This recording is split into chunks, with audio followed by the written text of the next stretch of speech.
This is An American Workplace, a podcast dedicated to rewatching and discussing NBC's beloved mockumentary series, The Office. My name is Chad Hopkins, and joining me, as always, is my good friend and co-host, Katie White. Katie, how are you doing? Oh, I'm just great. Hot and humid here in New York, but enjoying summer. How about you? I am not enjoying summer in the sense that I've been spending a whole lot of time outside. I'm enjoying not working. Yeah. Although yesterday I did help out at my grandparents' house, and we've had a lot of rain this summer, and there are some low points in their yard, and they have a few acres. And there was lots of standing water in places where my grandfather can't mow with his mower, and so we weed-eated very large patches of ground instead of using a lawnmower. So that was fun. Tiring? I'm sore today, but I mean it's okay. Must be summer. Yeah. Anyways, let's go ahead and get into our episodes. First, we do have one person to thank. We have a new Apple Podcast review from Pat. Thank you, Pat, for leaving a review for us. And also just want to point out to everybody else, we are only one rating away from 200. We are currently at 199 under the little 5-star rating on Apple Podcasts. So maybe if we could get to 200 this week, that'd be pretty awesome. Or past 200, even better. We'll give you a shout out.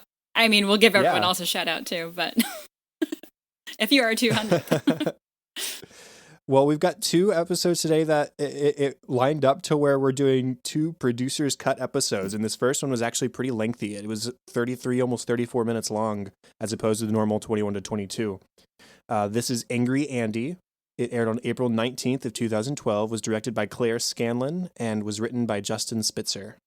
So Andy and Aaron have returned from Florida, and Andy's having a very difficult time coping with Nellie's presence in the office. It creates problems for him both in and outside of work. Kelly decides who to date, Jim and Pam's handsome pediatrician, Ravi, or a very jealous Ryan.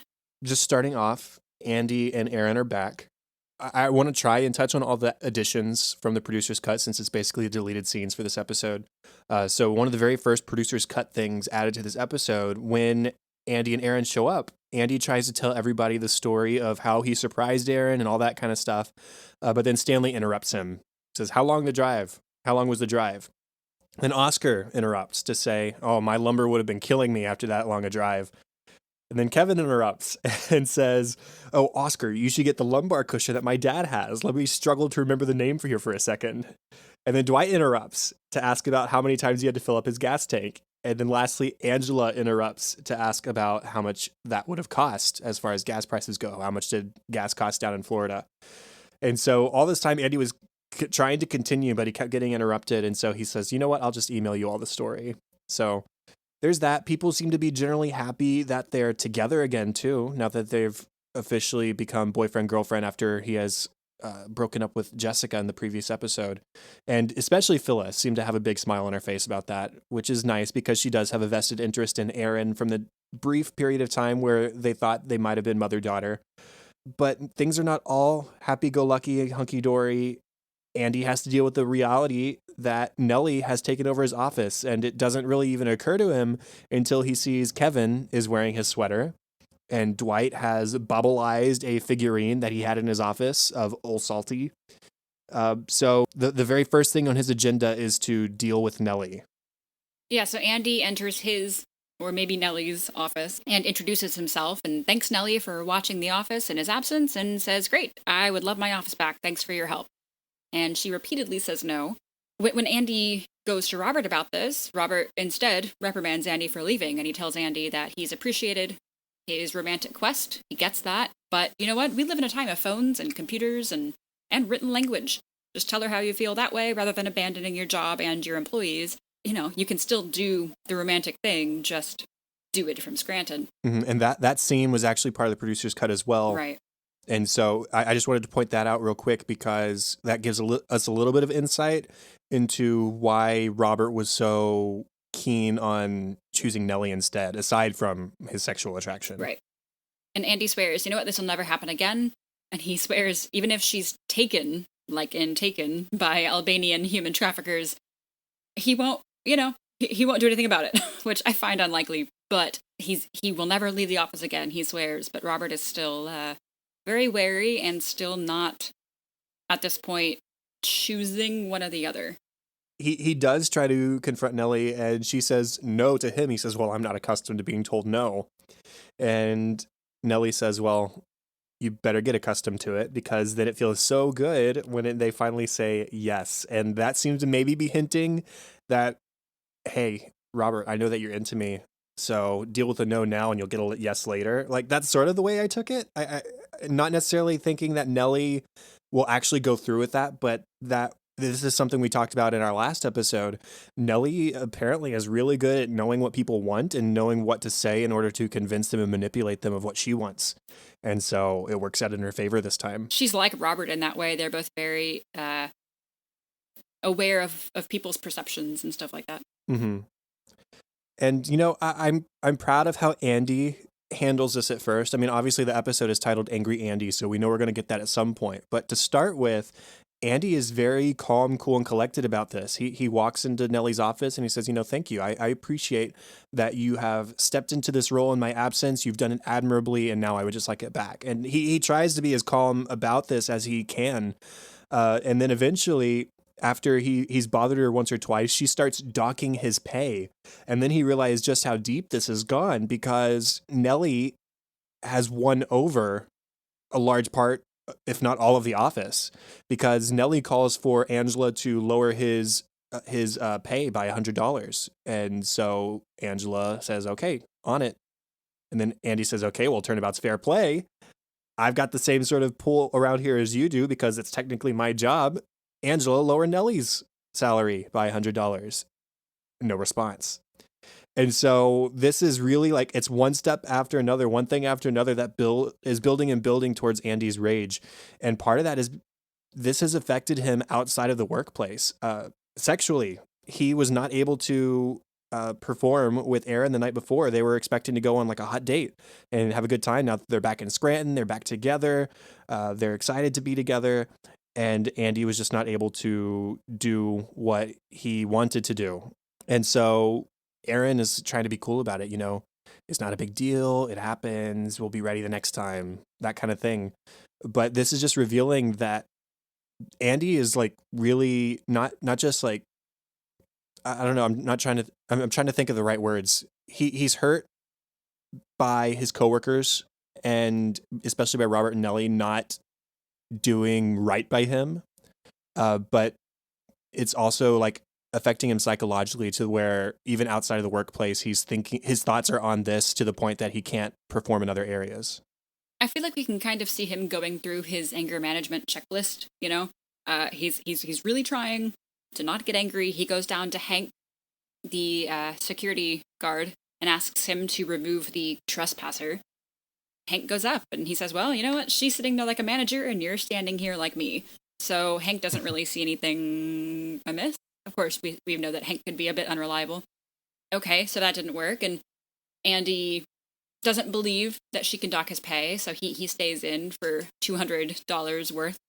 When she ups the demerit to $10,000, he does run out of the office because Angela appears to be docking his pay.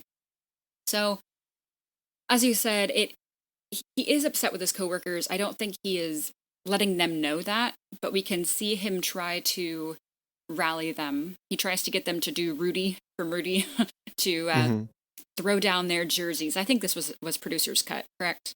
Yeah, it was. He gets them all Dunder Mifflin jerseys, just like in Rudy, and that they're going to walk into the manager's office and throw down their jersey. If Andy can't have this job, I stand with Andy. And they refuse at first, especially. And it's just, he can't get them to do anything right by him. And he's starting to get really frustrated. Right. And there's a scene where he's playing with the stress ball pretty violently at Aaron's desk. We see in a talking head that Aaron is aware of Andy's past anger issues because this would have been before she actually appeared in the picture. Remember, the punching the hole in the wall initially was season 3 and Aaron didn't show up till the end of season 5. So she does know about this and she's there to remind him to be calm, take a breath, it's okay. But then eventually Aaron has had enough. And that's what sort of instigates the angry Andy part of this episode. Nellie, after revealing to the whole office that Andy has been struggling sexually with Aaron, Nellie has come up to Aaron and let loose a sexual innuendo about big, bigger, biggest in reference to calendar dates and writing them the British way rather than the American way, where we put month, day, and then year. And so after Nellie says sexual innuendo unintended, Aaron gets pissed off and she lashes out. She throws her phone. Like, if you don't like the way I take messages, you do it. Here's your memos. Andy takes this as permission from Aaron to get upset as well. And for a split second, I am 100% behind Andy because I feel he's completely justified in his anger. Like, if there was a time for Andy to get angry, it's not when his phone is stuck in the ceiling. I mean, that's a prank. But this is so far beyond a prank. This is uprooting Andy's life and what he worked so hard to do. The whole first half of the season was about Andy trying to prove his ability as manager. And for the most part, he'd done a great job of it. So for him to all of a sudden be removed from that, he's perfectly deserving of some anger. And I like that he tells everybody in the office, our sex life is none of your business, because it's not. That whole conference room meeting was a joke, and the fact that Robert was sort of egging them on was even worse. Like, I'm kind of heated a little bit right now just thinking about it. Then Andy does take it a little bit too far. He smashes a picture frame. He punches the hole in the wall in the exact place he did back in season 3. Daryl comments he does not like that wall. So, yes, he gets too far with it, but for a second there, man, Andy, get as angry as you need to. I felt the exact same thing, because what I believe the first thing he says is what you said. Our sex life is nobody's business. Mm-hmm. And, oh my gosh, yes, that conference room meeting is so inappropriate. None of this needed to happen. Nellie taking his job, everyone making fun of him not being able to have sex because Nellie took his job. Like, it's all just very personal and very inappropriate. And I also like that even as mad as Andy is, and he does get too mad, he does get a little bit violent, but Erin tries to chime in and help him. She says that Andy's the boss, not Nellie, and then Andy yells at Erin, and he says, "Don't protect me, I'm a man, I can do this myself." But he catches himself, and he apologizes for his misdirected anger. So, "I'm not actually mad at you, I'm just mad, and I'm sorry, I take it back, but I'm mad at everyone else." And I also like that he tells his dad, he was talking to on the phone at the time, "Go to hell, Dad, I'm taller than you." He was on the phone when Aaron lashed out first, and he put his phone down and then picked it right back up and "Go to hell." It's just, that was pretty funny. But I was proud of him for catching his anger at Aaron and like, "Oh, I'm not actually mad at you, I'm sorry," and she seemed fine with that. It was like, "No, go for it, yell, you're allowed," You're justified in this moment. Yeah. Well, unfortunately, Andy's story does end. I say unfortunately, there's a little bit of a bittersweetness to it. Robert brings Aaron and Andy into Nellie's office. It is officially Nellie's office now, and says Nellie is going to be manager, but we would like to keep you on, put you back on the sales team as you were before. And Andy's response, much like Nellie's response was to him earlier, no. And he repeats no to every statement, every offer that is made to him. No. Because what Andy realizes is he's done so much for these people, and here they are willing to do nothing for him. And so he is in control in this moment. He's not going to give them what they want. He says no, and yes, it leads to him being fired, but he says in a brief talking head at the end, "I feel in control for the first time in a long time." He didn't yield to someone telling him what to do or someone expecting something of him, as he's done so much of his life and so much of this season. He's jobless now, but he does feel better about himself for standing up for himself. And he tells Aaron that everything downstairs is okay too. So they rush off to have a good time together. And thankfully, Andy appears to be in an okay place at the end of the episode, despite being fired. I think moral of his story here is he's justified. He went too far, but he finally stood up for himself, and that's what we needed from him. There was one little Aaron thing I wanted to mention before we moved on to the rest of the episode.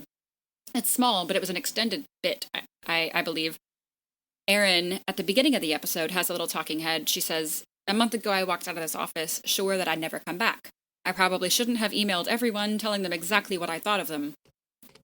But it turns out that wasn't a problem at all. In fact, it was very, very nice, because it's Aaron. She wouldn't hurt a fly. She's very, very sweet. And Oscar and Daryl are the two that we see being very appreciative vocally of her very nice emails. Daryl said that he doesn't get emotional often, but this was special. So Yeah, he she sort of gets absolutely, choked up. yeah, It's she really absolutely sweet. should have emailed everyone telling them exactly what she thought of them because it made some people's day. So I thought that was really sweet. The way she said it, it almost made you think, did she say like negative things to Right. people? And then it's Yeah. like, no, it's Erin. Like, what's she going to say to people? I don't know. I think we see a little bit of a dark side to Erin every once in a while, but here's not one of those times. Right. Now, just a couple of things about Nellie and Robert. Nellie, to her credit, does feel bad when she learns that Andy is having he is struggling with impotence.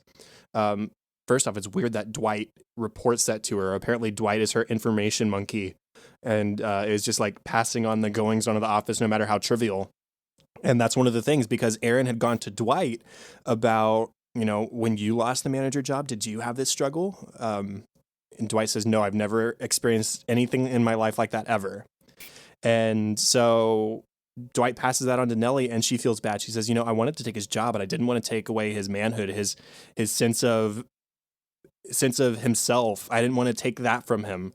And that does lead to the ill-informed conference room meeting. So that kind of sucks. But at least in the moment, it does lead to her feeling badly for Andy. So I appreciate that about her.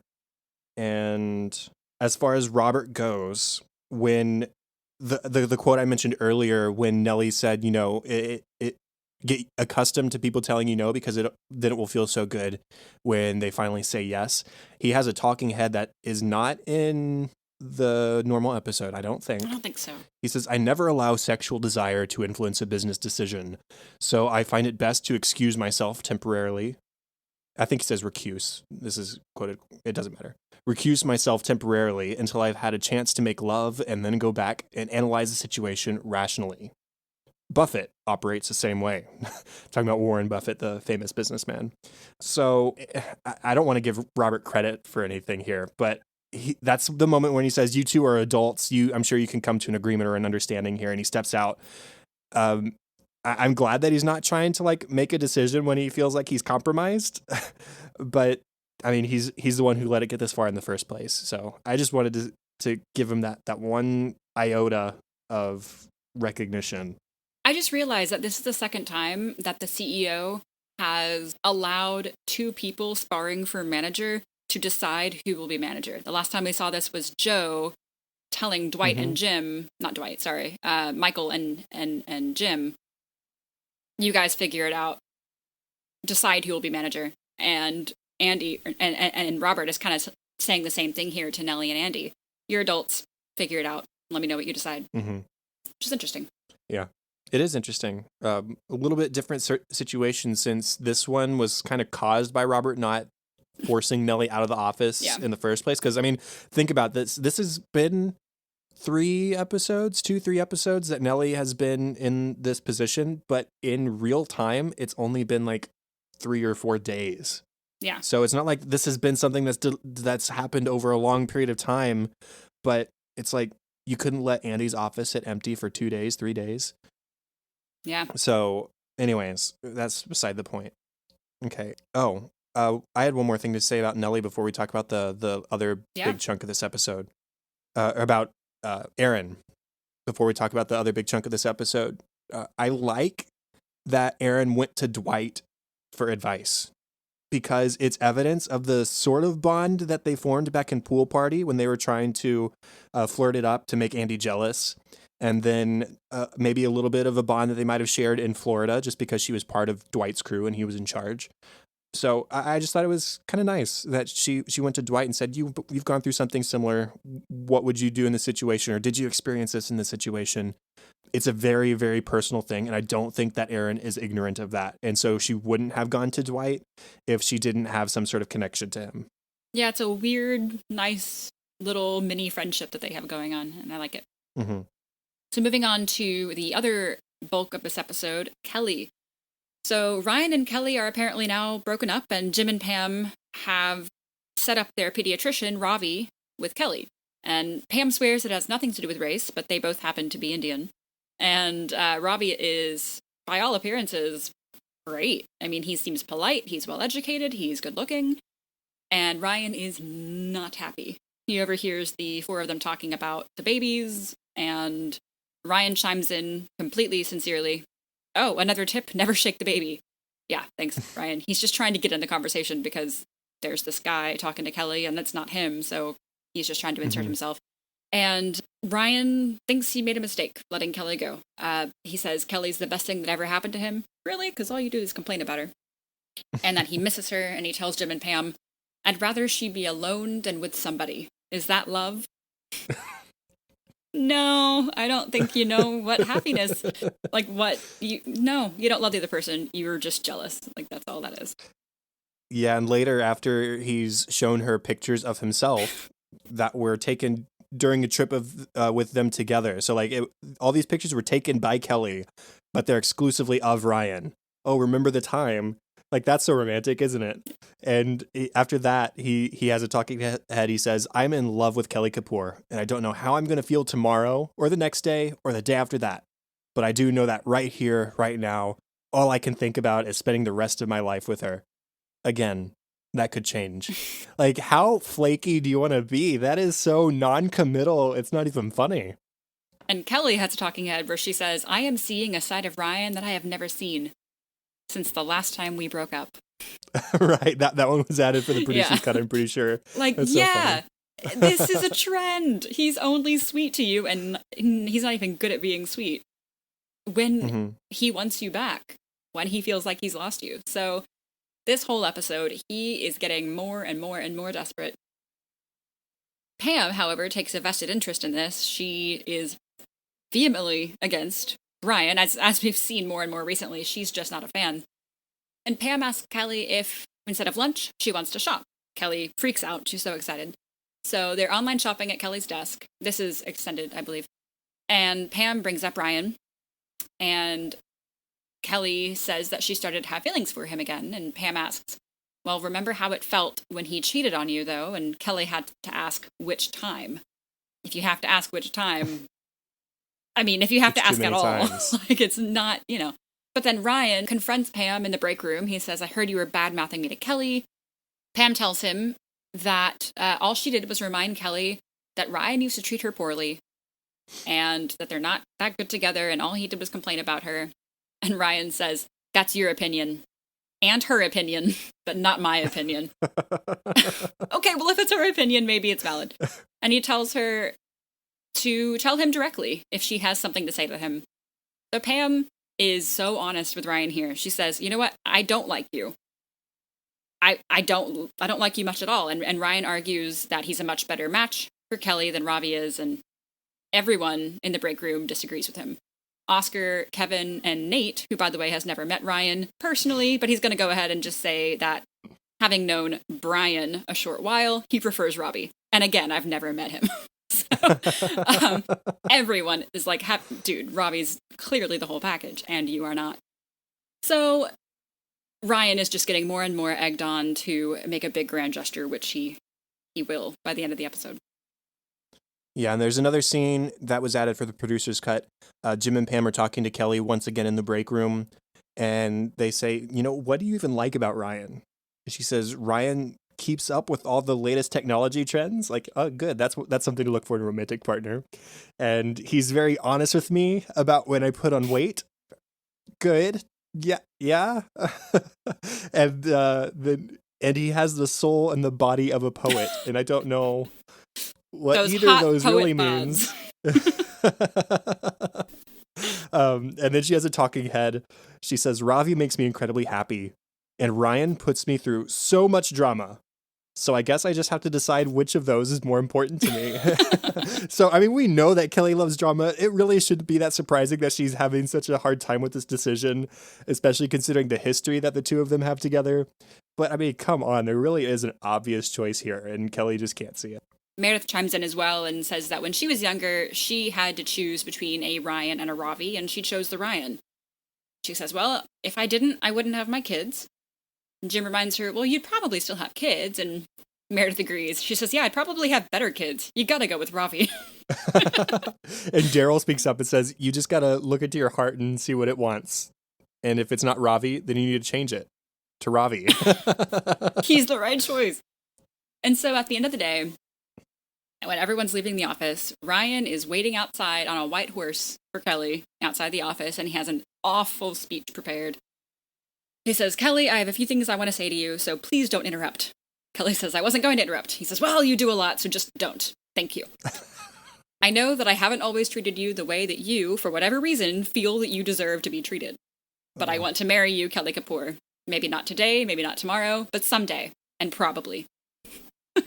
Kelly, I can't promise you that we will always stay together. I can't promise you that I'll never cheat on you. Nor should I. Modern marriages aren't built that way. Men aren't built that way. There's a very interesting article I can email to you. But I can tell you this. Even if the odds are 50-50 that we'll break up within the week, I want to roll those dice. And he tells her that he loves her. And Kelly finally, maturely says no and chooses Ravi and makes him hug and do the whole we'll still be friends thing. And yeah, it's bold. So did he propose? Not really. No. He did say, I would like to be married. Maybe not today, maybe not tomorrow, but someday probably. Yeah, it's the most non-committal. Yeah. Yep. Yeah. It's worth pointing out, too, that when they first walk outside and they see Ryan waiting on the horse, Pam starts booing. Pam is very against the possibility of Ryan. And it is hinted at one point in the episode that she's not doing this because of access to her pediatrician. Like, she's almost trapped herself in this scenario where she has set her pediatrician up with a coworker, and if it doesn't work out, it's going to affect negatively on the relationship with the pediatrician. I don't think I would have suspected that if she hadn't said it, but right. Whatever. I do think she has a vested interest, at least a vested interest against Ryan. And also worth pointing out, that part of Kelly and Ryan calling it quits on each other is making out one last time. They start making out. So yeah, that's one way to do it. So funny moments for this episode. Let's start with the cold open. I love this cold open. Phyllis is known to use cliches when it rains, specifically the same 12 cliches. So Jim promised everyone that if she said all 12 before noon, he would send out for hot chocolates. Some Phyllis volunteered on her own, and some the office kind of had to pry out of her. The one that she didn't say was that this weather makes her want to stay at home and curl up with a good book. And they were trying to draw that out of her, and noon hits, and she hasn't said it. And then there's the Phyllis talking head where she says, I mean, normally the rain would make me want to stay at home, curled up with a good book, but everyone's been so nice to me today. I'm really happy being here. Right, they've created this situation for themselves. It's so funny that they have this list on hand and that it's just like common knowledge that, oh, there's 12 of them and Phyllis says them every time it rains. Check them off. And so like they had this prepared for the start of the day. And I love when Pam starts like trying to bait out the final one from Phyllis. Like, isn't there something really cozy you'd like to be doing? And Jim just says, hey, come on. Like, that's cheating. You don't need to make us spend more money right now. Andy, as you alluded to earlier, he makes Dunder Mifflin jerseys for everybody. They're going to recreate the movie Rudy. As he's explaining this, it's to Dwight and Oscar and Kevin are there when he first pitches this idea. And Kevin very tearfully, fondly remembers the scene that he's referring to in the movie Rudy. And I just wanted to, I need to go back and watch the non-producers cut episode because there's a couple of shots that would definitely still have those jerseys still in them. So I wonder like if they deal with that somehow in the producers cut or in the non-producers cut or whatever. Like I'm thinking specifically of the scene right before the conference room meeting. Yeah. They're like on desks and stuff. Yeah, they're on their desk and Jim is like holding one and he places it down on his desk as he stands up to go into the conference room. So I need to watch that again to see if there's just like random jerseys that people have for no reason. You mentioned earlier Old Salty, the wooden figurine that Dwight made into a bobblehead. And he renamed Old Salty Captain Mutato, based on Dwight's X-Men fanfiction character, which he says is a half man, half mermaid. So a 3/4 man, 1/4 fish? Like, is that what's going on here? Who fights like a man and makes love like a mermaid. So. He mostly writes about the latter, yeah, apparently. Yes. Another producer's cut scene, or it's an extended version of a scene that's in the original episode. It's the scene where Aaron goes up to Andy and says, hey, about last night, it was okay. It's fine. Don't worry about it. It's not a big deal. Andy says in this extended version, oh, don't worry. We are sexing it up tonight. I don't care what you say. No, it will be consensual, whether you like it or not. And Aaron responds, sounds good. I'm going to do you. And Andy says, not if I do you first. I'm pretty sure any doing will be happening at the same time. But That's the hope. There's a funny moment that made me laugh pretty hard, and that also teaches us something about Dwight. When Andy asks Dwight and others if they want to be a part of something huge, of course meaning the Rudy thing, Dwight says, I'm already a part of the largest club there is, non-church-going Christians. okay. Which I never would have pegged Dwight as a Christian, but that's great. Didn't expect to hear that from him. Another producer's cut scene. Like I said, I'm trying to touch on all these as much as I can. Nellie has a talking head after Andy has first confronted her about getting his office back. She says, when I showed up here, there was no manager. It's like when the Americans showed up at the moon. Nobody was there, so they planted their flag, and it's their moon now, isn't it? Nobody likes it, but it's America's bloody moon. I was not aware as an American that the moon belonged to us, but sure. The 51st state. The conversation between Aaron and Dwight where she asks for help with Andy's problem. You mentioned the basis of it, but I really just like how it goes down with Dwight hugely denying that he's had any sort of this problem. Aaron asks, but she doesn't really know what the technical term is. She calls it penial softiosis. Dwight says, Aaron, I am so glad that you trusted me. You came to the exact right person for this. No, I have never once experienced anything like that. Ever. Never. And Aaron's like, oh, okay. And Dwight says, okay. Washington Monument. Eiffel Tower. Okay, fine, stop talking. Colossus at Rhodes. Thank you. Stop, thank you, I got it. Yeah. Nellie, producer Scott, is trying to order a zebra rug over the phone, but she wants them to dye it all black. Now, for those of you who don't know, zebras have white and black stripes, and so if you dye it all black, it is no longer recognizable as a zebra, right? And the person on the phone points this out, apparently, and Nellie says, oh, well, I'll know. And then she says, because they're ridiculous creatures. They don't know what they are. And then a few minutes later, a couple scenes have gone by, and Andy has called up Hank at this point to assist with de-officing Nellie. And she's still on the phone talking about zebras. She actually pronounces them zebras. I thought that's pretty funny. She says, because they're idiots. Big, stripy, horsey idiots. Oh, I loved this one. I believe this is extended as well. When Andy is struggling with his anger, Erin sings him a lullaby that she had sung to her growing up. The state of Pennsylvania is watching over you. No need for parents, the governor will do. The General Assembly's like a mom and a dad. And then we don't hear the rest, but it's pretty sad and great. Yeah.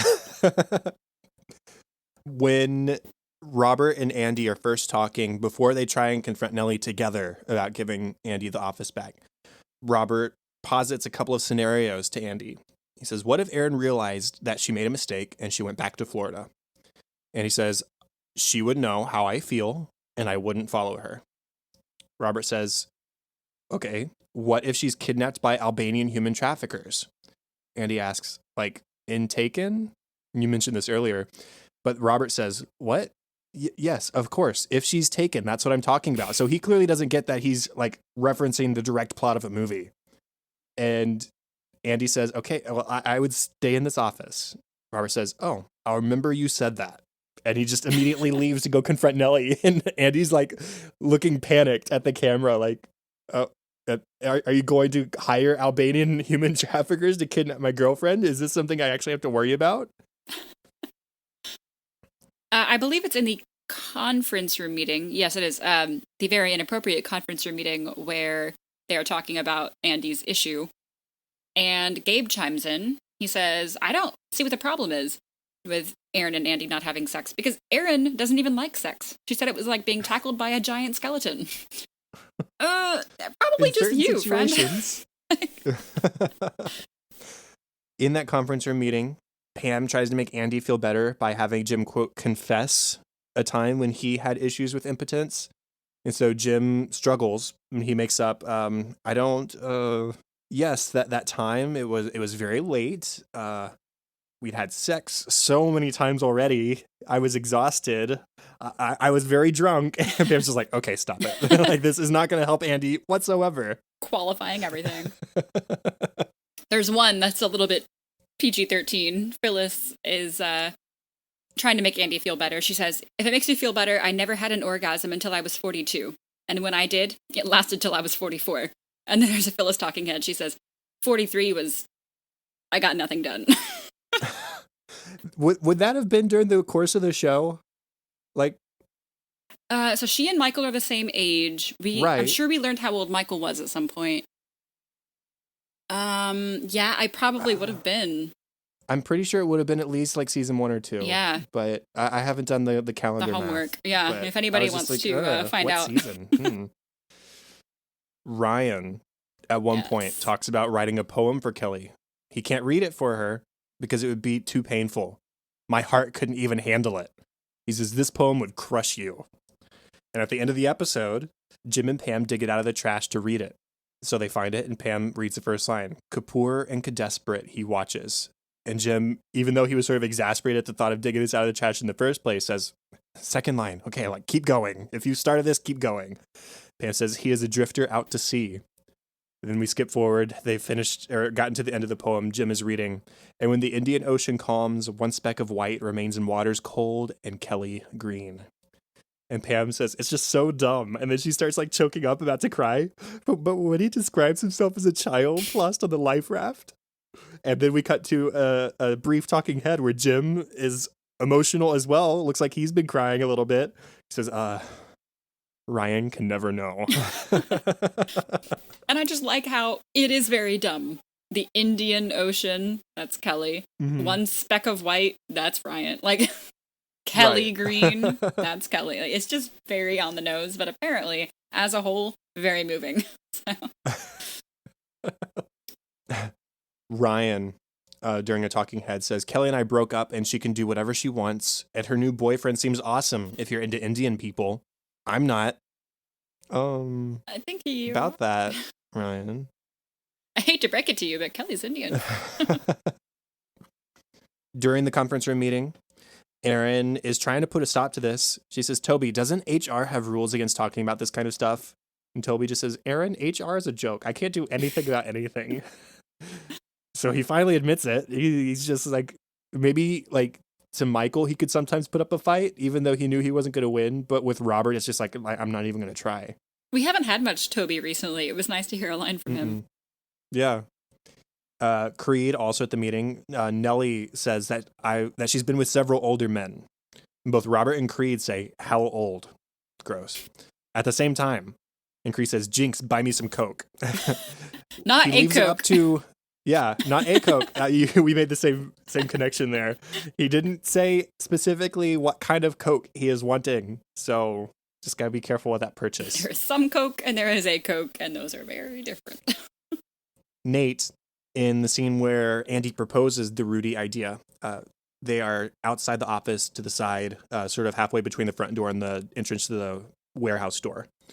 And there's a little curb there. And Andy is at first standing in like this dirt patch off the curb. And Kevin walks up and says, you shouldn't be standing there because the warehouse guys pee there all the time. And Andy like scoots to the side. Okay, I won't do that. I won't stand there. And as he's explaining this idea he has to everybody, Nate just casually walks up and leans up against the building and starts peeing. And Andy's like, ew, gross. And so he leaves, and Nate's like, well, you don't have to go. You don't have to leave. I'd rather not be there in that situation either. And Nate is also unfortunately left to clean up the broken picture frame that Andy smashed and to clean up the horse poop in the parking lot with a large dustpan. He picks up some of it with his gloved hand as well. Just like, it doesn't all fit, so I gotta take care of this however I can.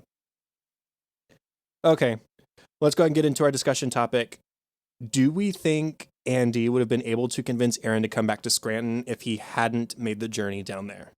Honestly, no, because Irene was really the one that convinced Aaron to give him a real shot. Mm-hmm. She said, look, I think you guys are good together. You like him. He likes you. Go tell him how you feel. She didn't want to get back together with him until Irene told her that it was probably a good idea.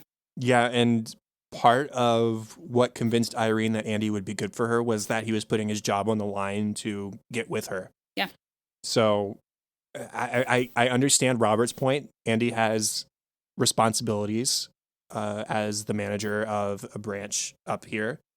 And he did leave his responsibilities behind for a few days. Yes, it was for something I guess you could call noble or something grand, a big romantic gesture. But unfortunately for Andy, if he had stayed and stuck with his responsibilities, he would not have gotten Aaron back. So, uh, anyways, that was a quick discussion, Yeah. but There are other I ways thought to it was do a it too, question worth like asking. use your PTO. Mm-hmm. No, Go. yeah, Yeah, that's true. like you can do it and not risk your job, you know.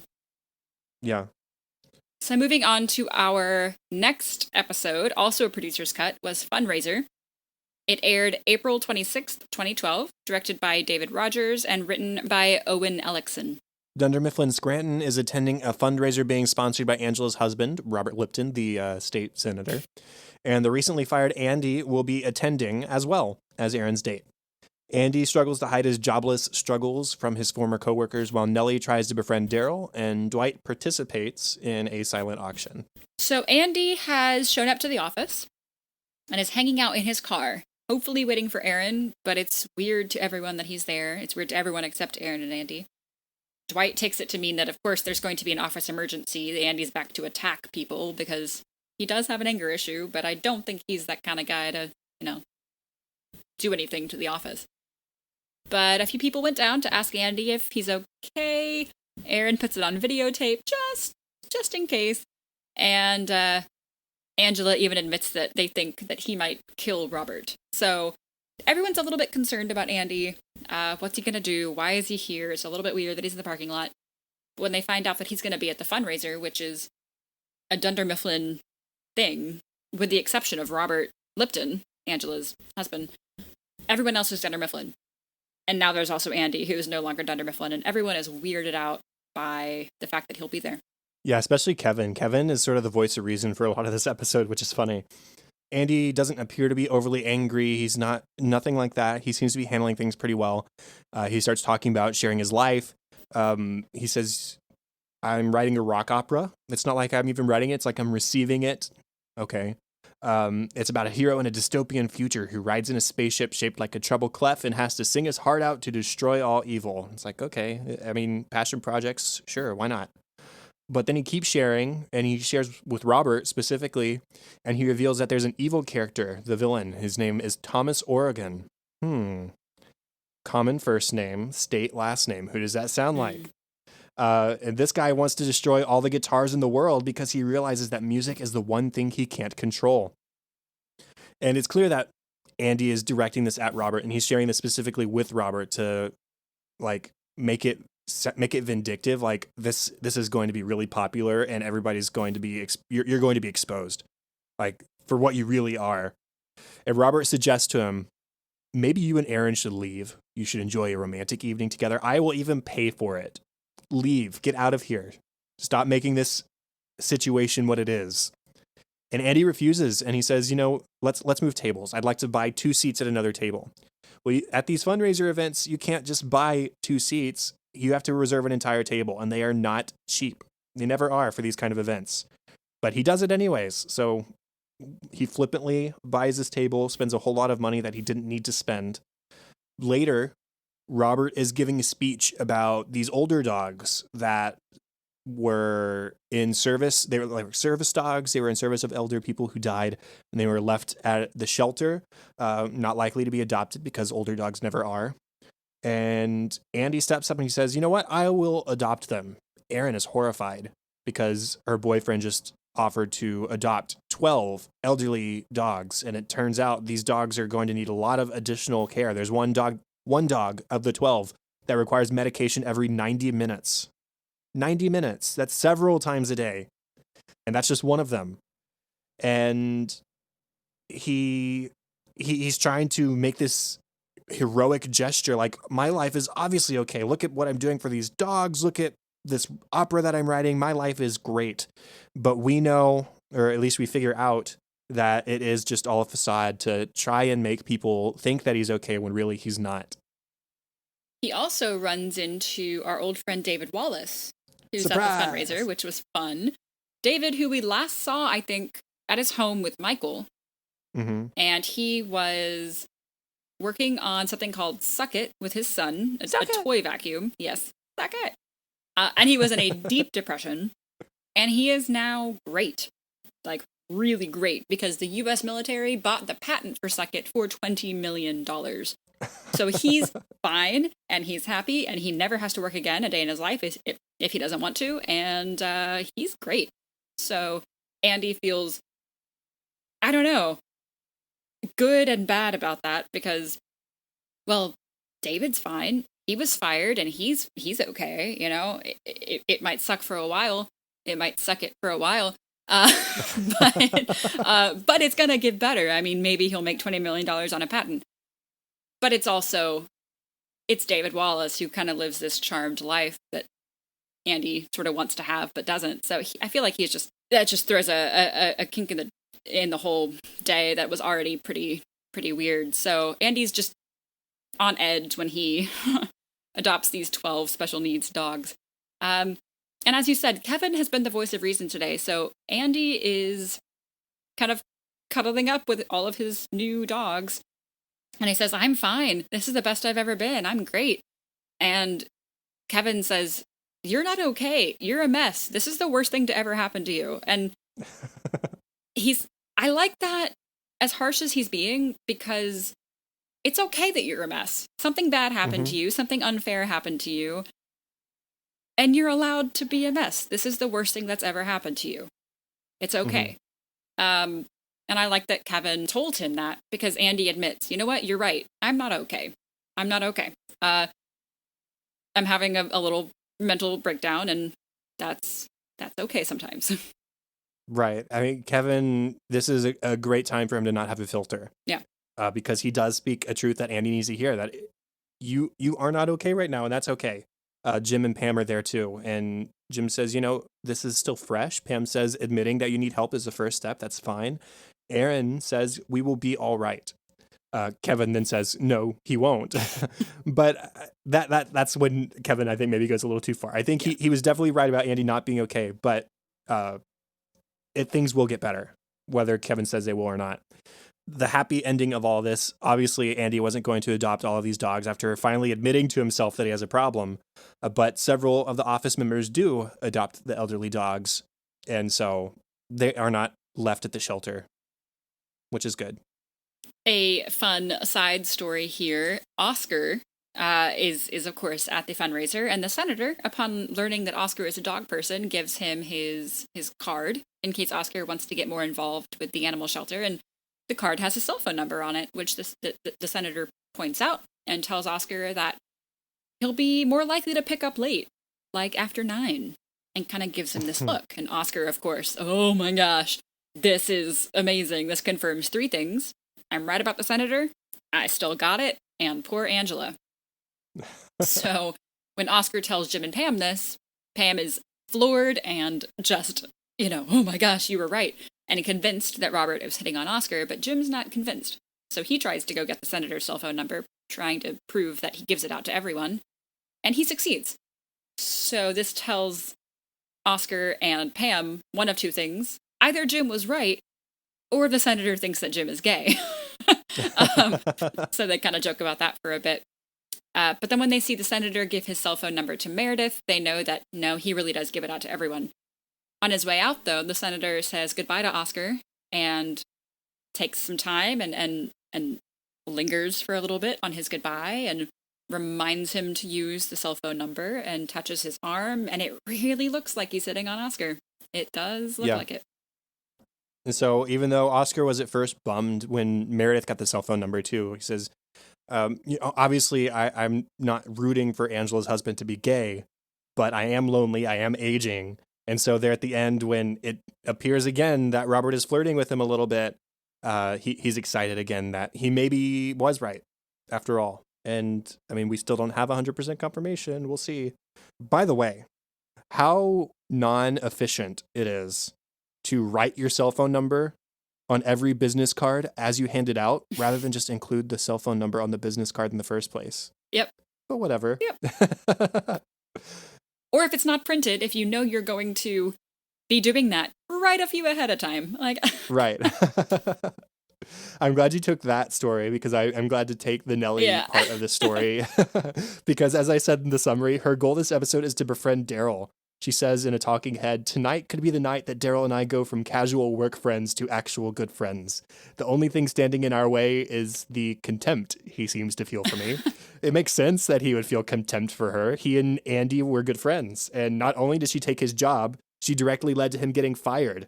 And she doesn't even know about Dunder Mifflin. She jokes with him about the warehouse. "Oh yeah, it's downstairs." And he's like, it is. You can go downstairs to the warehouse."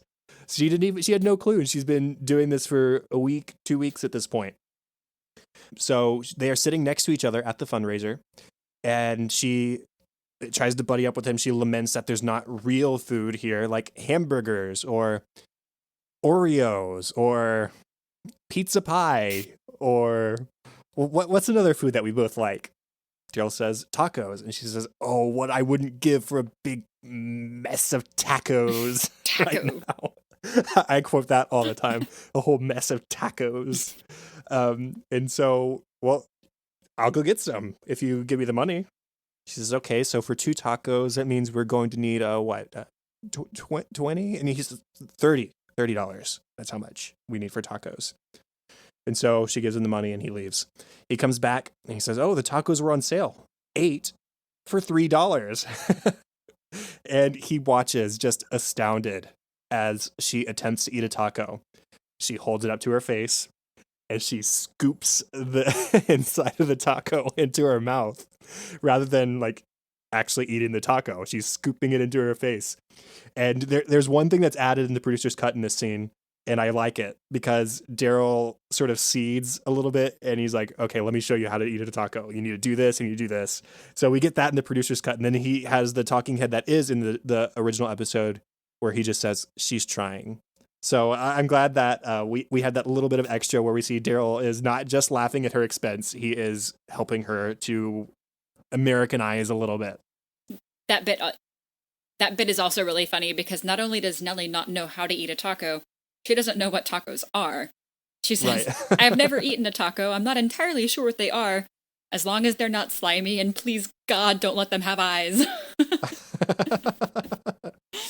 And when this is probably all funny moment stuff, but whatever. She's unwrapping them, and just the way that she discovers what they are. Oh, okay. How do I? And it's a hard shell taco. She doesn't know how to. She's tried to like fit the thing long ways in her mouth, and it won't fit. It's great.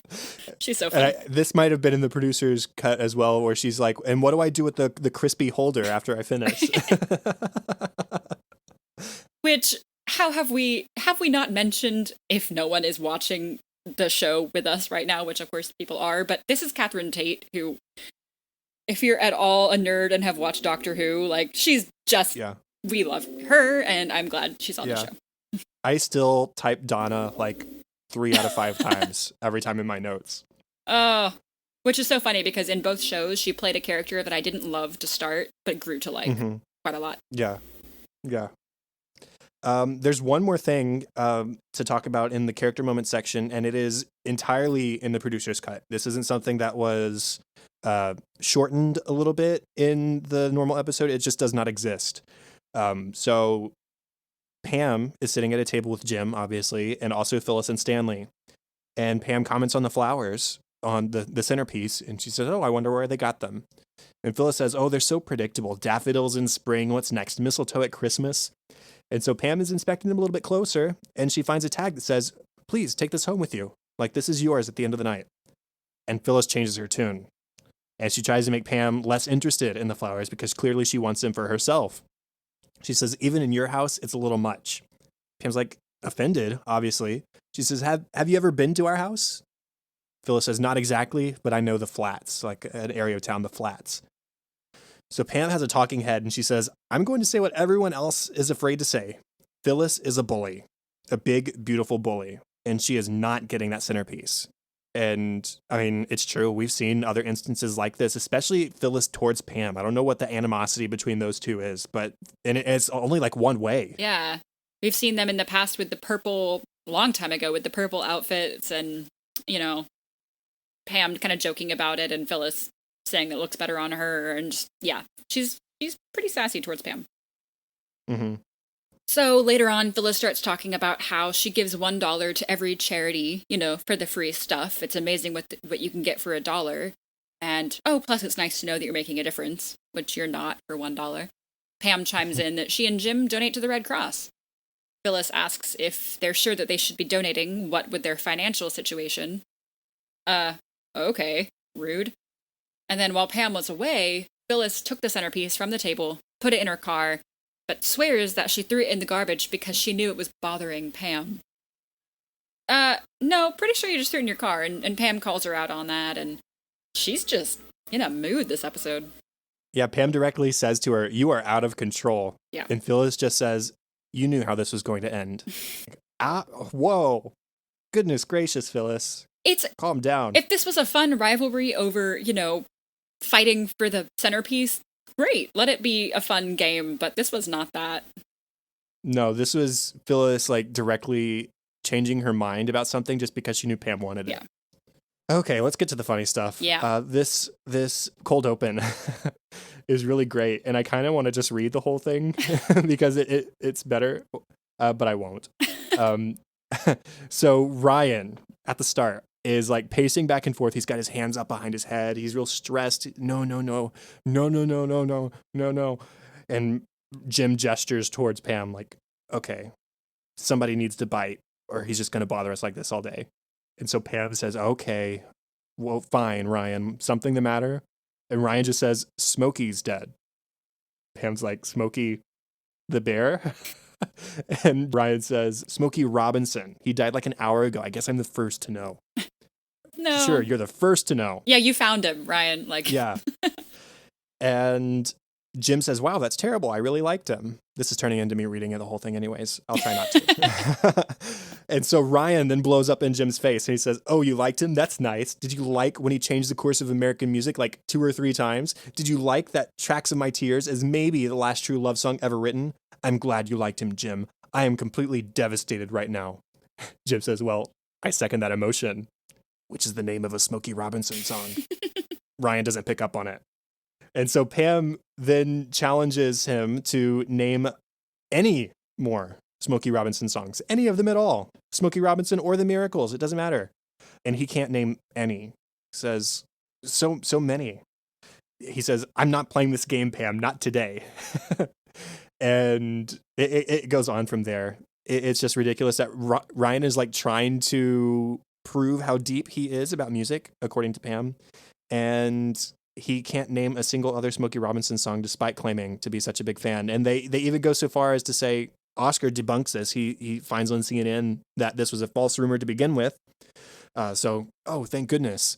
Then Jim looks up. Oh, he's performing just 3 hours away from here. You can do that, Ryan. And Pam's like, well, you have to go. You're the biggest Smokey Robinson fan in the world. Jim says, well, tickets are $250. Pam says, you think that matters to the biggest Smokey Robinson fan? And so they're just giving him a hard time about this, and it's ridiculous.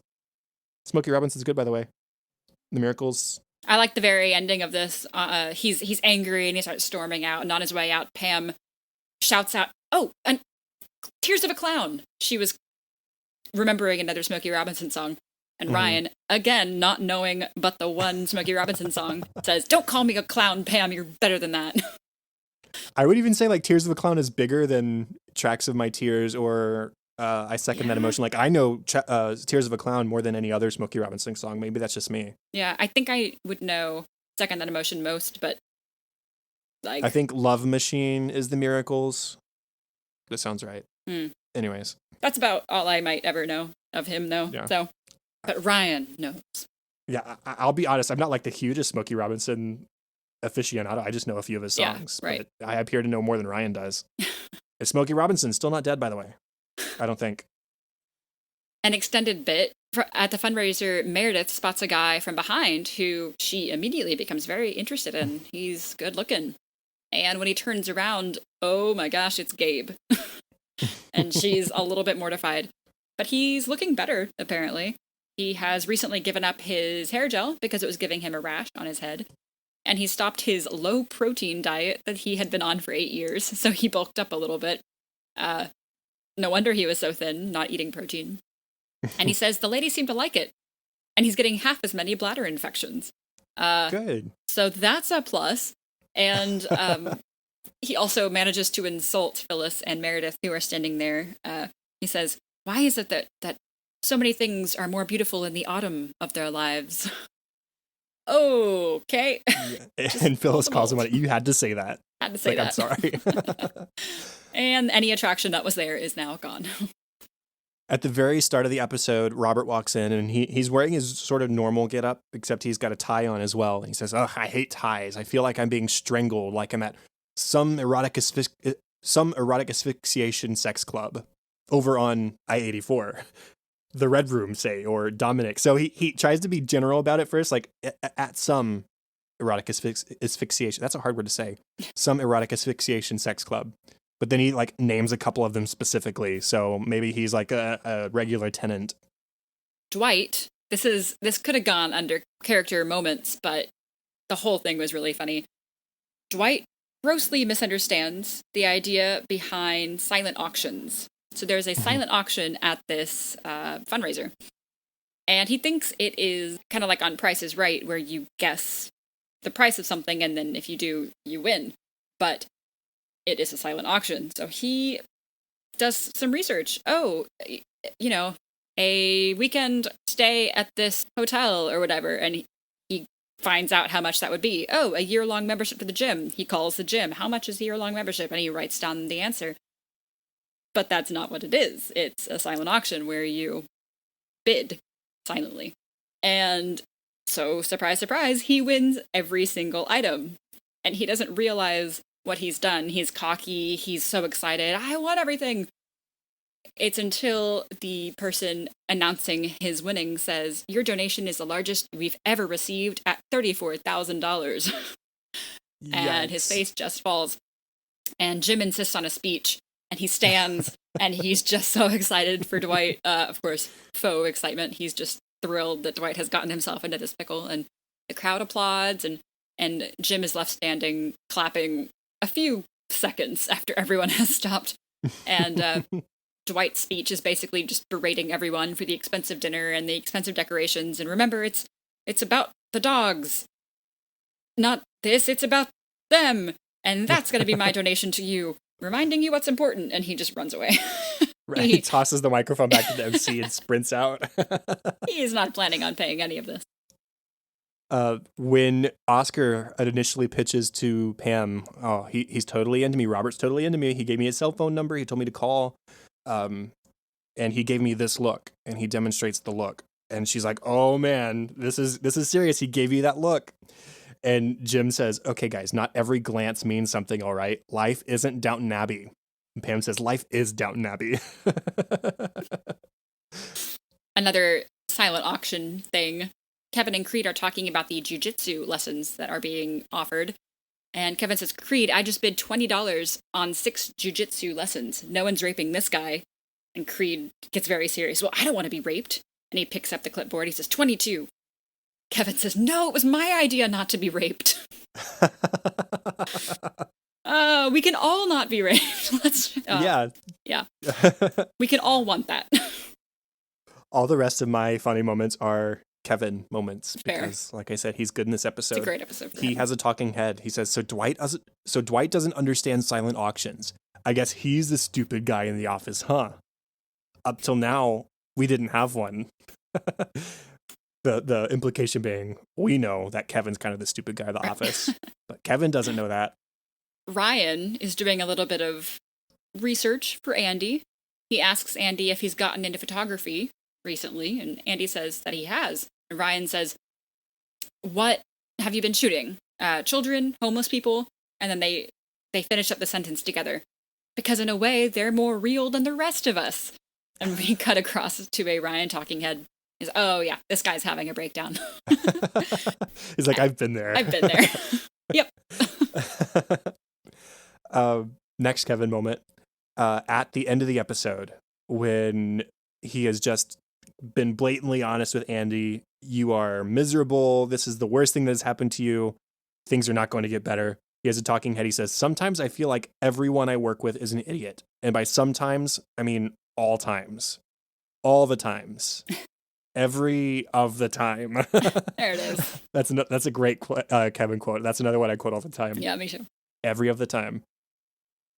Mild language alert. Of course, you've heard it in the episode, but Andy is up on stage accepting his dogs, and he says, "Hello, everyone. I am Andy Bernard, and I'm going to take that bitch home." That is a female dog reference. And he points to himself. He says, "This bitch understands loyalty." Sassy human reference. My last moment, as I said earlier, at the end of the episode, several of the members of the office do adopt some of those older dogs. And so they're talking about their dogs. Daryl says, my dog Pepper, I think, has gotten me out going on runs. So that's good.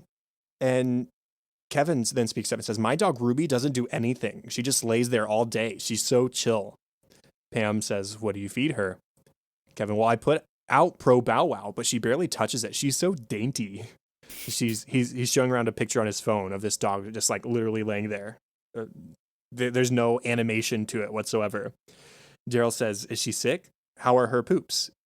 Kevin says she doesn't really poop. It's perfect. Nothing to pick up. She just kind of lies there all day like a good girl. I put on the TV for her, but I have to prop her eyes open so she can see it. Pam, does she smell? Kevin says she smells horrible. It's unbelievable. But I don't want to put her in the bath because I'm afraid that she'll drown. The whole time there's like murmuring going around the office like, Kevin is clearly caring for a dead dog. Like, do we need to break this to him? Like, what do we need to do in this situation? Because that's the implication. And then, thankfully, we cut to Kevin at his home. And he's laying on the ground next to Ruby. And he says, people seem awful interested in you, Ruby. Guess they're just jealous, right? And Ruby picks up her head and starts licking Kevin's face. He says, yeah, that a girl. Man, that stinks. So it's like, whew, everybody breathes a collective sigh of relief because Kevin's dog is not dead. I remember the first time I watched that episode. and they cut to the dog, which for the first bit of Kevin being there with her has not moved. And I'm like, oh, they're really showing us what's supposed to be a dead dog. I was like, why would they do that? No. And then of course she moves. Ooh, okay. That was my last one as well. Awesome. Getting into deleted scenes, we only have 2. First one, Andy and Aaron are now at their own table that Andy has purchased, and a guy comes up and he drops his glass off at one of the empty spots. And Andy scorns him. He says, hey guy, what do you think this is? A bar? So he says this whole table is paid for. So the guy grabs his glass, sort of exasperated, and he leaves. Then Robert comes up and he commends Andy on his donation. He apologizes if there's any tension back there. And Andy says, there's no tension. You've just got to laugh at this stuff, but you've got to admit it was a little messed up. Robert says, how so? And he says, well, you fired me and you gave the job to this chick that you like. Robert denies it. And he says, look, I'm not mad. We're past it, but at least admit it's weird. And Robert still won't. He's just sort of staring Andy down at this point. And this whole time, Erin's interrupting, trying to dissolve tension. She's joking about having to eat all the entrees on the table. And, hey, Robert, do you think I could eat all of these? Because personally, I don't think I can. I'm already so full. And then the MC comes up and tells Robert that they're ready for him. And he just sort of stares daggers at Andy for a second before he leaves. He says, excuse me. And Andy just says, excused. Things are getting tense. Yeah.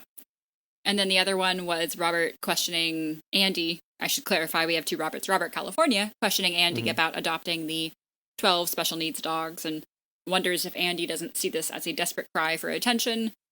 And basically, Andy just says, I think I would know if I'm desperately crying.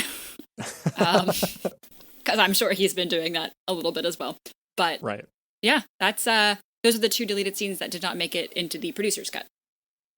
Okay, well, let's get into our discussion topic. Now, I actually have to give you credit for this one. I was having trouble thinking of one. So this is your question. Okay. What did Andy mean when he said it's about being there for someone when it becomes inconvenient for them to be around? He said that when he adopted the dogs. I want to say that wording was chosen very specifically by Andy to say that this is what Robert did to me, and now this is what I'm not going to do to these dogs. I'm going to be there for them, whereas Robert wasn't there for me.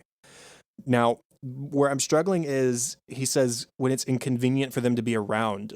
Like, is he insinuating that he was inconvenient to be around? Because I don't really think that was the choice. They were going to keep him around. It was just there was a sort of a conflict of interest between Robert and Andy in putting Nellie in the position versus putting Andy in the position. So, I mean, I don't know if it exactly applies, but I just thought the wording was really interesting if Andy was trying to one-up Robert in a certain way. I took it more as he was being perceived as being inconvenient to be around after he was fired. Like, he was just around the office and he was around the dinner and no one wanted him there. That didn't even occur to me, but that makes a lot of sense. So he was like, it's inconvenient for me to be here, but I need someone, like, I need you to let me be here. So that's why he didn't think it was weird for him to be there, but the others did. Mm-hmm. And because he needed to be included. He needed a little bit of normalcy, and when they excluded him is when he really lost it. So I think that's what he was talking about. Yeah, that makes a lot of sense. I'm glad you posited that version because I didn't even think about it that way. Cool. Well, we have one voicemail since the last time we recorded. It's been, we recorded these pretty close together, but let's listen to it. Okay, this is Corey from Oregon. Hey, John and Katie. It is Corey from Oregon. Hope you guys had a good 4th of July. Just a quick comment about Robert, California. Man, it always seemed like he and Andy had, a rocky relationship, but for him to just throw Andy to the side in a matter of minutes, maybe even seconds over Nellie, and I love Nellie, but, as Chad was saying, and Katie, for Robert to, like, why, I don't know, it's kind of just confusing to me that Robert would just throw Andy and that whole relationship that he has with him to the side after Andy has been trying to impress him and has impressed him, and just for Nellie. But anyway, that's my 2 cents. All right, thanks, guys. Okay, so there wasn't explicitly a question there, but the sort of insinuated question was, why was Robert so quick to throw Andy aside for Nellie, especially after the first half of the season being about Andy trying to appease Robert and trying to impress him and trying to prove that he was a good choice for manager. And then all of a sudden, sorry, Andy, you weren't there. Here we go. Nellie gets your job instead. So do you have any sort of explanation there? I mean, I think a big, huge part of it is Robert just being sexually attracted to Nellie. I think that's the bulk of it. There was something that you mentioned earlier in this episode, or at least our episode, that could explain another reason, and I promptly forgot what it was. But it was the scene that was added know. in the producer's cut for Angry Andy, where Robert said, "You left. This was something that was really easy to do without you having to leave." Right. And still you left. You left your job behind. I called you and I asked you to be in at work that day, and you were not in at work that day. So it was the way Andy went about this was just so antithetic to what Robert's expectations of him were, which were to be there and do your job. And Andy was not there to do that. He didn't give any sort of warning that he wasn't going to be there to do that. He was just gone. And so it was a combination of Andy abandoning his post and Nellie showing up, Robert being attracted to Nellie, and Nellie filling that position, that it was just like, well, I've got to make a decision here, and Nellie's the one I choose. Right. So that's my answer. And that's why I think that particular scene in the producer's cut episode is really, really important, because it's Robert accusing Andy of something where we don't get that in the normal episode. Right. It is a little bit unclear in the final versions of everything. Mm-hmm. Well, with that, that's the end of the official 93rd episode of An American Workplace. Thanks for the voicemail, Corey. Contact for the show, facebook.com/workplacepod and @workplacepod on Twitter. Rate, review, and subscribe to us on Apple Podcasts. As we said earlier, we were at 199 ratings, and we would love to pass that 200 mark. You can also email feedback and ideas to workplacepod@gmail.com. And if you would like to be heard on the show via voicemail as well, you can dial 93-PRETS-DAY. That is 937-738-9329 if you would like to be heard on the show. Try and keep it to a minute or under. Be specific. Ask your question. Say your nice things. Whatever it is you have, we'd love to hear from you. We love the nice thing. You can find me on Twitter at KTLady623 or at facebook.com/katie.white. And the best place for me is at Chadadada on Twitter. That is CHADADADA. Also facebook.com/chad.hopkins. And there's my other podcast, Cinescope, which you can find where podcasts can be found and at thecinescopepodcast.com. Show notes and contact information for this show can be found at workplacepodcast.com. If you want a shout out and more of an American Workplace each week, including access to our discussion outline and notes, a logo sticker, bonus episodes, and live streams, check out our Patreon page and pick the support level that you think is worth it to you at patreon.com/workplacepod. And that's all for this week. Thank you for joining us to watch one of our favorite shows, The Office, here on episode 93 of An American Workplace. And get this, we are on the last episodes of season 8. That's crazy. Make sure to join us in episode 94 for our discussion on the final 2 episodes of season 8, Turf War and Free Family Portrait. Bye. Bye.